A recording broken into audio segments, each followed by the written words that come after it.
guys, this is SharonAli from Hunny Walia shows. I am so excited to say that on June 1st of this year, we are celebrating our 1-year anniversary for Hunny Walia shows. And to celebrate that anniversary, we are offering you 1 month free promotional for all your business needs, for any talk shows you'd like to have, to our viewers, all our followers. Take advantage of this wonderful, wonderful offer. Once again, to celebrate our 1-year anniversary with Hunny Walia shows, take advantage of this 1 month free trial to all your business promotions. Thank you so much. Until next time, take care. The idea of self-love and self-respect is something that I've had to learn over the years with my own life. What happens with the positive mindset too.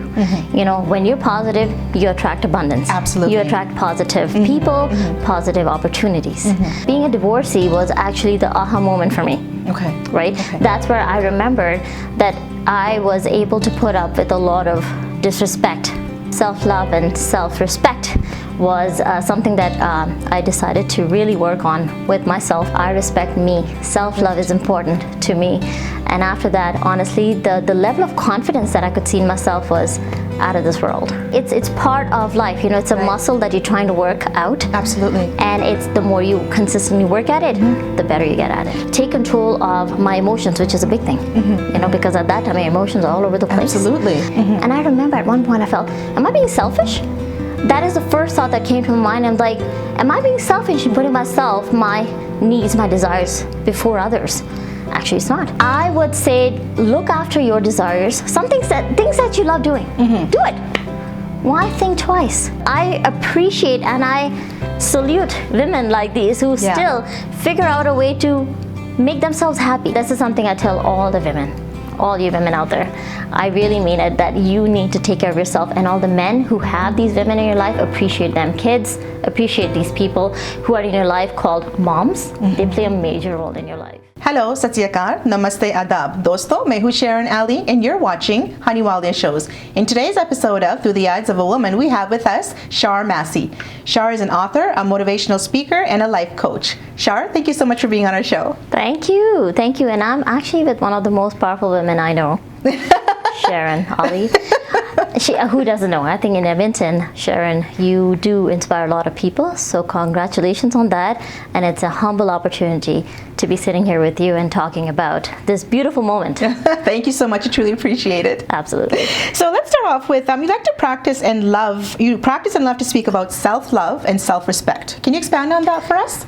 The idea of self-love and self-respect is something that I've had to learn over the years with my own life, right? Something that I know I never practiced myself. Right. And as a result, that really was, I was unfortunately able to attract the wrong things in my life, right? And this is what happens with the positive mindset too. You know, when you're positive, you attract abundance. Absolutely. You attract positive people, positive opportunities. So I remember being in a situation where, I don't like talking about this in a lot of detail, not that I'm ashamed of it, but being a divorcee was actually the aha moment for me. Okay. Right? Okay. That's where I remembered that I was able to put up with a lot of disrespect.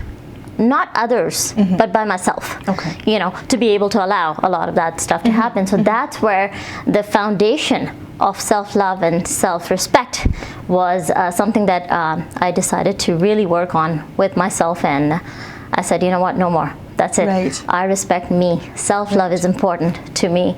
And after that, honestly, the level of confidence that I could see in myself was out of this world. Right. So you said this happened from the divorce. Absolutely. And you picked up from that. So how did you go in such a positive state from going from being divorced, and then I know you'd be upset about that and that sort of things, all the things that comes along with it. Yeah. But how long did it take you to go to the positive state and talk about self-love and self-respect and bring that upon yourself?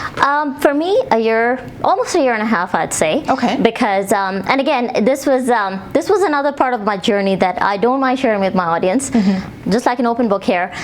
It was the moment where I stood in front of the mirror and I said, I love you. It was hard to say that. It was hard because I remember, because of my lack of self-worth, I was able to put myself through a lot of things that I didn't deserve. You know, and I had to know how to learn how to say no. You know what, enough is enough kind of thing. Right. And so I had to learn the level of the confidence that was low had to be brought up again. And that took a lot a lot of time, a lot of effort, a lot of practice, Right. which I remember putting in, and it was not easy. I failed so many times, Sharon. I failed so many times. Right. But again, it's part of life. You know, it's a muscle that you're trying to work out. Absolutely. And it's the more you consistently work at it, the better you get at it. So where was the point, Shar, where you decided that, okay, I'm going to start loving myself. I'm going to look in the mirror and say, I love me. Like what point did you come to make yourself, because I'm seeing a person that was, and not just you in general, anyone who's going through a divorce or any type of tragedy or anything through their life, right? They're at this state. So what the thing with me is, how do you know when to say, okay, you know, enough is enough? What gives you that incentive? What gives you that, you know, who motivates you? What motivates you? Like how do you come to that point? Well, for me, I think it was, we all hit our rock bottoms. Yes, absolutely. What's your rock bottom is not my rock bottom, right? For me, my rock bottom had to be divorce. It's not like I had witnessed failure. I had not witnessed failures before. I did. The only thing is, the only difference was this was probably the hardest one that I took. Yeah. And sometimes you have to fail miserably. You have to literally fail so badly for you to be like, is this how I want to continue my life? Yeah. You know, because if I continue to be this way, I'm not doing myself any favors. Absolutely. And that's kind of what really, and the impact of that was kind of strong. I'm not gonna lie. For some people, you know, maybe divorce is not that big. Unfortunately, you know, to me, apparently for me it was. So I took it very seriously, and I said, continuing a life like this is not the way to go, Shar.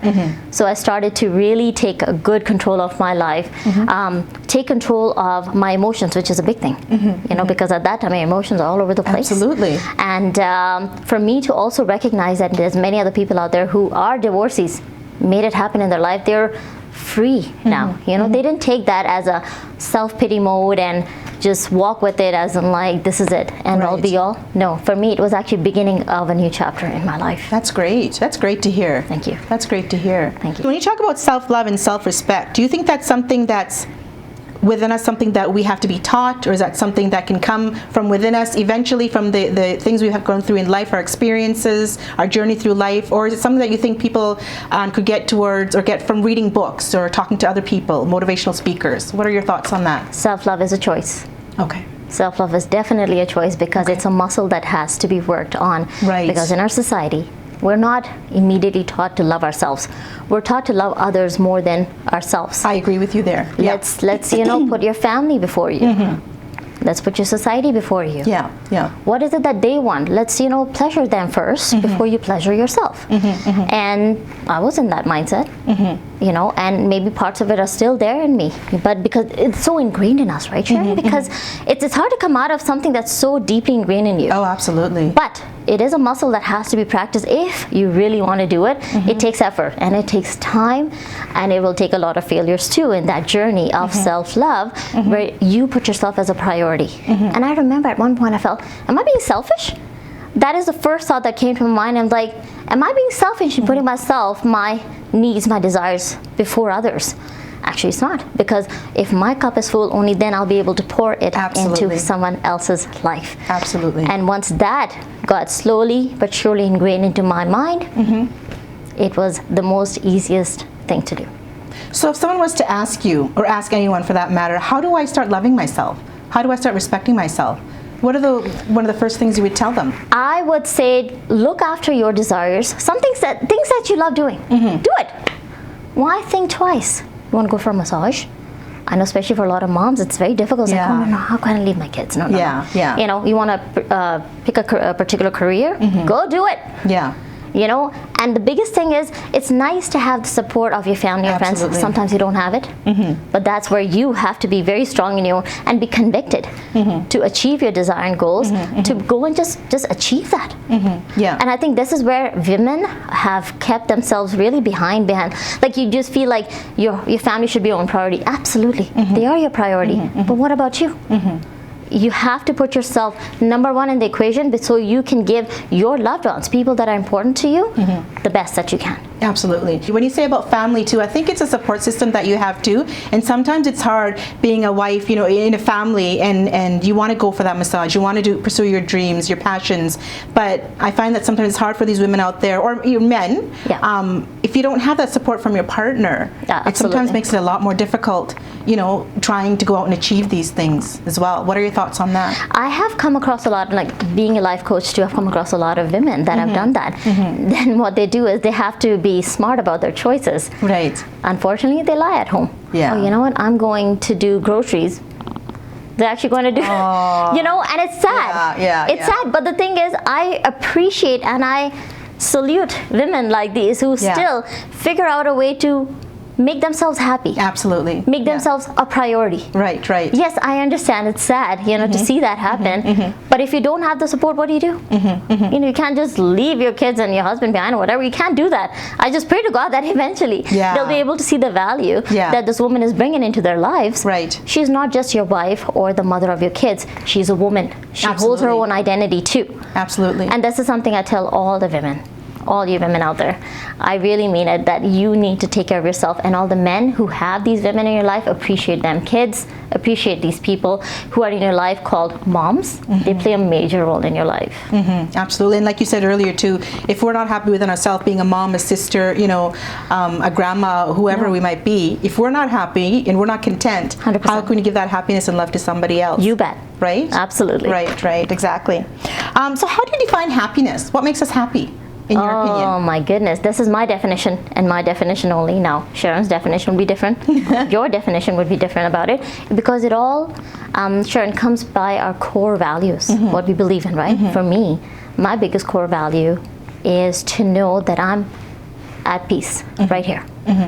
Everything is right up here. Psychologically, this thing controls pretty much all our emotions. Absolutely. Right? So for me, Shar's definition of happiness is she's content with the life she has right now in this present moment, while she's working towards being a better version of her.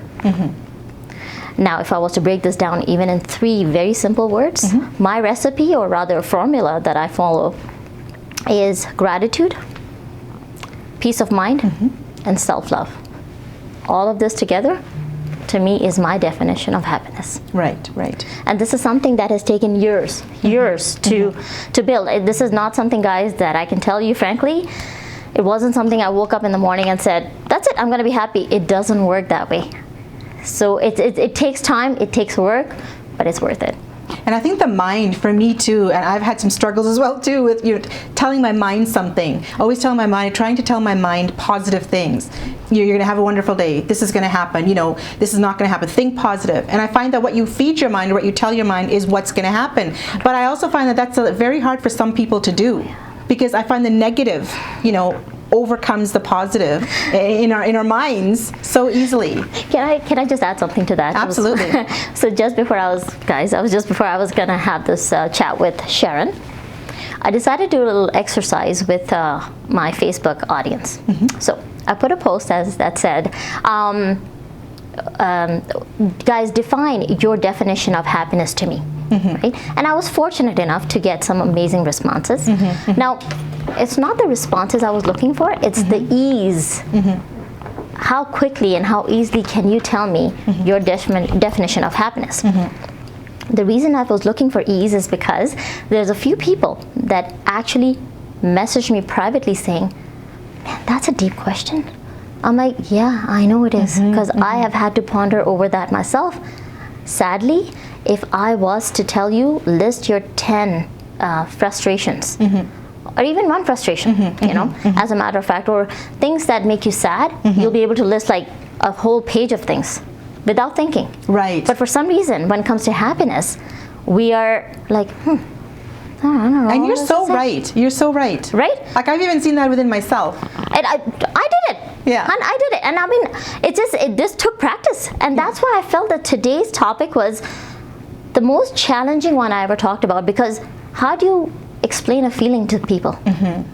It was the hardest one, but I chose it because I know there's a major need for that in our society. Right. We're too hard on ourselves. As a result, our natural focus goes on sadness, frustration, negativity. We're surrounded by it, unfortunately, too, media, whatnot. Absolutely. When it comes down to being happy, unfortunately, that doesn't come naturally. So as a result, we have to put the work into it. Right. That's if you really want to put the work into it, because guys, just a very simple example, Sharon. We go to work. Sometimes we don't like going to work. Right. Some days it's a struggle to even get out of bed. Why do you do it? Now the why is very prominent. You do it because you want to feed your family. That's right. You want to pay your bills. Once your why is prominent, guys, and I'm going to emphasize on the why. If you know why you want to be happy, you'll work at it. If you don't think it's important, why would you? Yeah. I know for a fact that at one point my why became very important to me because I knew this is not the way I want to live. And if you've decided today that somewhere I was able to rock your boat today with some of the conversations I'm having with Sharon, and that happiness has not been your first priority, and how can you make it your first priority? Why not? Right. You know, I think once you figure out that why inside of you, why I want to be happy. Why? Because maybe it's good for your well-being. Maybe the way you look at life, your situations, your challenges can change. Then why not? Exactly. If it's good for you, I don't think that's a bad thing to practice. Yeah, absolutely. But how do you incorporate happiness into your life? Like, what does incorporating happiness look like? Like, if there's someone out there, for me, for example, if I'm sad, and like you said, it's so true when you say that, list all the negative things in our lives. Like, I can list, you know, and I'm sure other people too, list, you know, all the happiness, you know, and like I said, the negative outweighs the positive. Yeah. And it's so funny you say that. It's so true. I never thought about it that way. So how does one just go to the mirror and say, I want to be happy and this is why? And how do you, like, what are your thoughts about working on it? How do you work towards that? How do you incorporate it into your everyday life? So once you've been living a life a certain way, where sadness, depression, negativity, crying, complaining has been your typical lifestyle, and you see somebody else whose body language is literally oozing, the energy you can just feel is just super happy. I remember I used to be that person who could simply see a person who's so positive, be like, you just got lucky. No, people don't just get lucky. Right. Obviously, that person went through his or her own set of struggles, but somewhere chose to find it in them, like, I cannot continue this way. Like just what I said after my divorce, I cannot continue this way. Eventually, you'll get tired of your own life, the way it's going. Yeah. You know, because if you're unhappy, clearly people you love are unhappy. You're not bringing too much value into your life and the people you love, then there's no win-win situation happening anyways. Yeah, yeah. And what you say is so true, and I can relate, because I find that if I'm in a mood, or if I'm not happy, or if I'm upset at home, I find that my husband and the kids, like it shows to them, and they're like, the whole mood in the house changes. Right? From one person being upset and not being happy. And let me tell you, Sharon, this is something very profound. I've been able to learn this over the years, not just with myself, with many other people that I'm following. They're my friends, whatnot. The happiest people didn't have the easiest life. Yeah. As a result, they can really value happiness. Yeah. Oprah Winfrey, who doesn't know her? Yeah.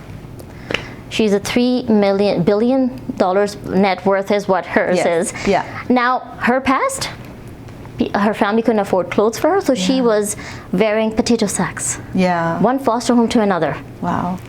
Abused as a child. Now, if you were to see her childhood, you would think, oh, she probably didn't make anything of that. She's Oprah Winfrey now. The Oprah Winfrey now. Now, I'm not just saying everybody can be Oprah Winfrey, everybody can be Sharon, everybody can be Shar. But everybody can be happy. That I can tell you for a fact, because once you come to terms with, things will never be perfect. Up until we're alive, we'll go through losses, failures, rejection. But there comes a point in your life where what you have with you, you won't focus much on the lack. You'll focus on what you really have. There's a joke on this one. I don't know if, it's not even a joke, I think it's more of an inspirational thing, but it was listed in the jokes category. So there's an older gentleman. Okay. He comes to a barber shop. He sits on a chair. When the barber turns to this gentleman, he's only got 4 pieces of hair, just 4. So of course the barber is like, what do you want me to do with this, right? Right. So of course he's being sarcastic with this older gentleman. He's like, what do you want me to do with this, count? So the older gentleman looked at him, smiled at him, and said, how about you color it?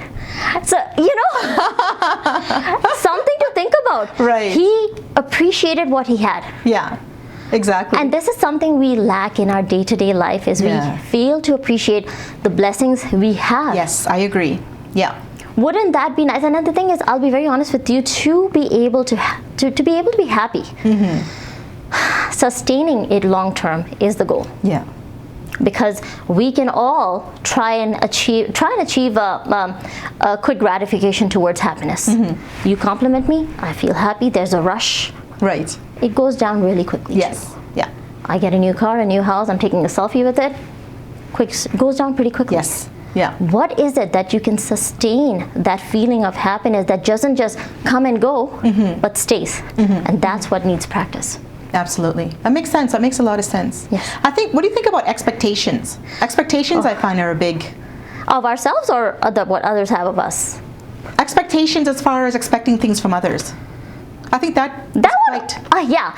And I'm this is something I've had to let go. Both ways, actually. Yeah.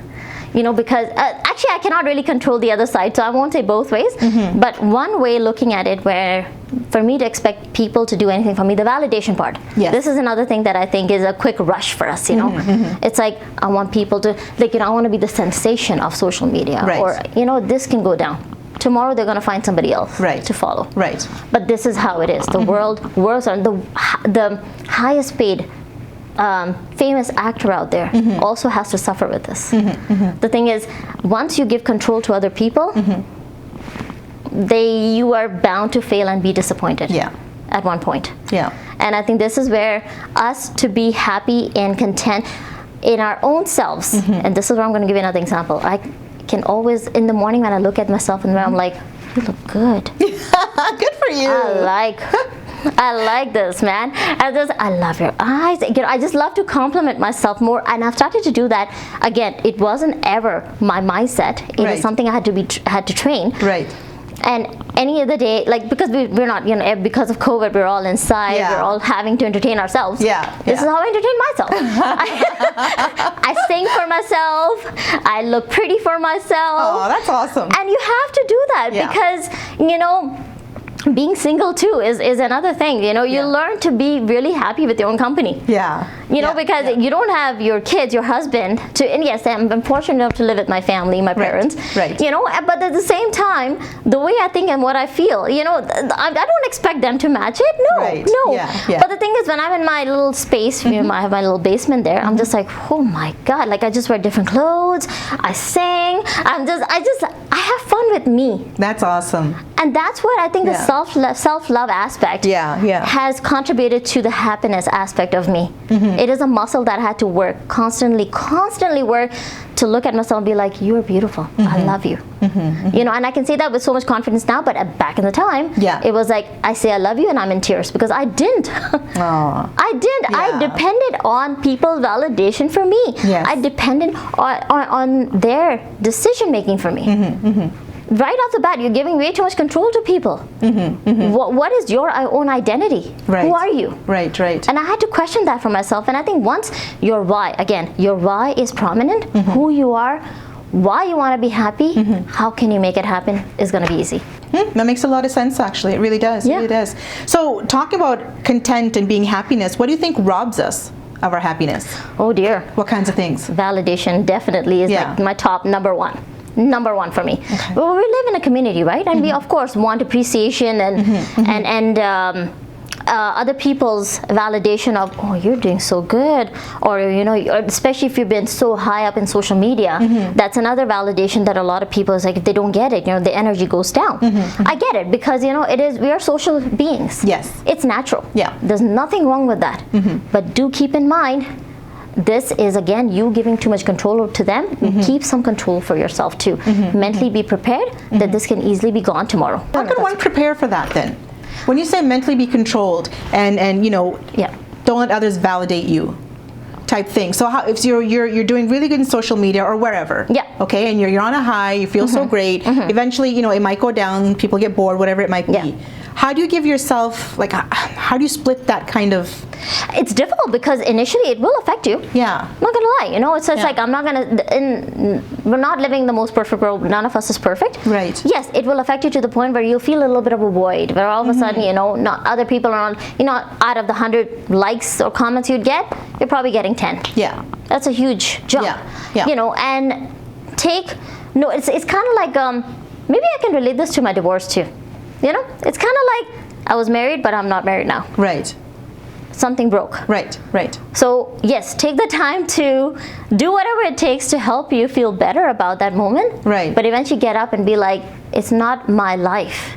My life is in the everyday moments that I spend with my family, my friends, things that people or social media cannot buy. Right. And I think this is what happens is in our everyday today life, our possessional needs becomes more important because it's something that gives us immediate gratification. And who doesn't like immediate gratification? I love it. Yeah. And I'm not saying it's a bad thing, but it would be nice to, while you're practicing happiness, the bliss that you get from an everyday, you know, simple things that give you happiness, add on to that. Right. But don't make your instant gratification end all be all. Right. Always, while you're getting this instant gratification, practice also the little forms of happiness every single day that you see. You woke up, blessing. You see your kids, it's a blessing. Exactly. You know, you get a chance to go out and meet your family and friends, happiness.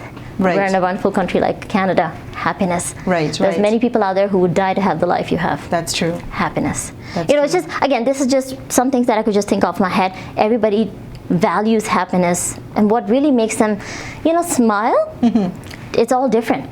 But you have to figure that out. What exactly is it that money cannot buy, and if it was taken away from you, tomorrow, what is it that can still sustain that happiness for you?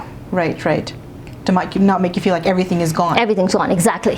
Even though in our life, day-to-day life, things can be gone literally tomorrow. Yeah, absolutely. If life is unpredictable, right? Absolutely. Losses happen, rejections. Look at COVID. Right? The entire world. Best example. People are losing jobs, loved ones, and losses and rejections and failures are a part of our life. Unfortunately, it is a journey. And up until we are alive, this is a part of our life. But how do we still maintain the level of contentment and satisfaction despite of everything else around you that's falling apart? And it is harder. It's harder to do it during adversities. When you know it's like things that you value so much are like just literally taken away from you. Absolutely. That's when I think your muscle that you've practiced over time in looking at the simplest things and being happy and grateful should really help you in sustaining that happiness. And while you're working, another thing, while you're working towards gaining that happiness back, if not the same thing, something better is out there for you. Right. It's the perception. It's how you all of a sudden able to see a certain situation or problem from a very different point of view. Yes, perception is a very big thing. Big thing. How you see it, right? Absolutely. Controls your happiness or how bad a situation can be. 100%. I would say. 100%. So I know we've talked about how to practice being happy, but what if someone comes to you and they're on the verge of, I don't know, say depression, really upset, and you're a motivational speaker. What are some of the points you can tell this person? How do you lift yourself up? And it's actually nice that you said that to me, because during COVID I did experience where people that were in fairly severe depression mode, because you know everything was on lockdown. Loneliness was another thing that was really getting to a lot of people. And some of us are not very fortunate to have family and friends around us. Absolutely. And all these people wanted to do, Sharon, was just talk. Talk. I said nothing. All they did was talk. They shared their pain with me. They shared their suffering with me. They shared their true feelings with me. And literally there were times that for an hour or 2 hours I'm just listening. Wow, really? That's all they need sometimes. And honestly, you know, when we see depressed people, we're like, we see them as you know, something mentally, psychologically wrong. Actually, that's all they need. That has been at least my experience, that I can tell you that majority of the times, not everybody's fortunate enough to have somebody who can just patiently listen to them without trying to give them advice. They're not looking for advice. Trust me, even if you, and I tried this, I tried to give them an advice, they're like, they're not ready for that. For them right now, they just they have so much built up, but they have nobody to talk to. And this is something I would say to anybody who's out there, and if you feel that there's somebody out there who's depressed or just in a very low point in their life because that they've suffered losses and whatnot, please just give them a patient ear to just be heard. Yeah. They want nothing. Let them cry if they want to cry. Right, right. Let them vent if they want to vent. Right. I think that's all our society needs right now is a patient, like just patient people to be patient with the other person, because you just don't know what's happening in another person's life. They may look like all like done up and all good to go. Do you have any idea what's going on in their life? Exactly. Yeah, good point. It's all about being kind to each other, and that's what I think it's no different for any depressed person. And I don't try to separate people who are depressed from regular people, because I'm sure regular people have their own depressions in their life. Absolutely. Yeah. It's just not showing. Yeah, yeah. Some people you can easily see it, for others you can't. And that's my only advice to people is like, just please allow them to be heard. And for anybody who's in that stage, please get a hold of somebody who can sincerely just quietly listen to. And sometimes they have to set the ground. It's like, listen, all I want you to do is listen. Just listen to me. Just let me cry. Right. I just want to get this out of my system. Isn't that what the counselors do? Yes. Right? True, yeah. We can be each other's counselors too. We just have to, everybody's so busy in their personal life. They're like, listen, I have to go feed my kids. Like, yeah, we can easily brush them away. And fine, if that is your everybody's busy in their life, I get it. Maybe help them, guide them to find the right counselor. Maybe that's the least you can do. Yeah, yeah. I mean, we're in a very fortunate country that we are blessed with these services. The least you can do is hold their hand, maybe help them get to that next level, because maybe they're just so depressed that for them to even like make that happen, it's not like they don't know these services are available. Yeah. Sometimes they just need a helping hand. They don't have that strength to get up and ask for help or even go anywhere for help.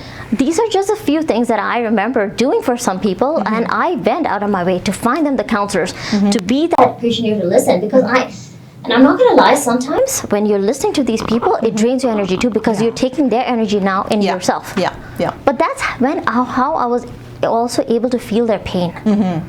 Oh my goodness. Like it just brought tears to my eyes at that point. I'm like, I'm so sorry. Yeah. I'll pray for you. Yeah. And I will make sure that you get the right help at that point. That's great. That's great that they have somebody like you out there. You hold online workshops too, don't you? No, not yet. That is certainly the plan. But so far, it's just through my posts and videos I'm trying to bring the motivation up. That's great. That's great. So you've also published a book called Truly Living or Just Surviving. Yes. So tell us a little bit about this book. It is a part of my life that I've literally squeezed into this book. And it's basically, I feel proud of it. I feel proud of talking about my failures. That's good. Yes, not many people can do that. Right. And the thing is, I've been able to be super real and just myself in there. Right. And that is why I feel I've got some really good positive vibes and comments on this book where people feel they can relate to me. It's very simple language, very every day-to-day life struggles that everybody goes through.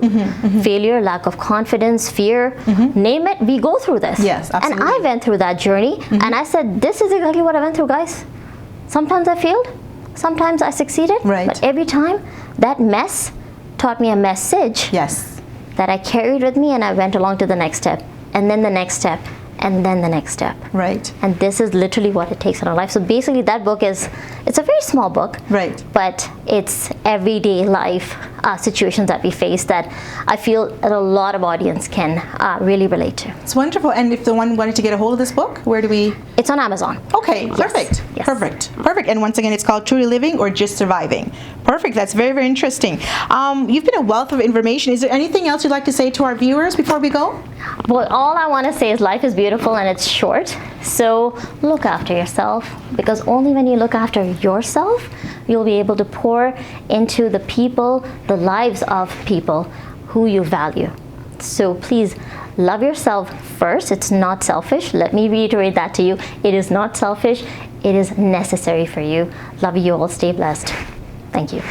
Shar, thank you so much for being on our show. You've been a wealth of information. You're wonderful. You're high-spirited. You're confident. I just love it. Keep going with everything you're doing. Thank you so much, Sharon. Take care. Bye-bye. Thank you. And to our viewers, thank you so much for all your love and support. For more Hunny Walia shows, log on to our Facebook page or subscribe to our YouTube channel. Until next time, take care.